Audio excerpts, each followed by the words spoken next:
হয়ে যাবে। যদি আবু বকরকে দাও, ওমরকে বসায় দাও, সারা পৃথিবীর নবীর শান্তি কায়েম হয়ে যাবে। ওমরকে যদি দাও, যদি ওসমানকে বসায় দাও, গোটা পৃথিবীতে শান্তি নবীর শান্তি কায়েম হয়ে যাবে।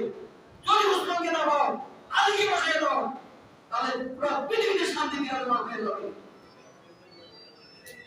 এই কথা বলার সাথে সাথে হাউস থেকে মাঠ থেকে সেই পর্যন্ত চলতে দেওয়া হবে। তুমি বলবে তোমরা কেন আমাকে লজ্জা দিচ্ছ? আমি তো গবেষণা করে বলছি মুহাম্মদ যে লোক তৈরি করেছে আইয়ামে জাহিলিয়াত থেকে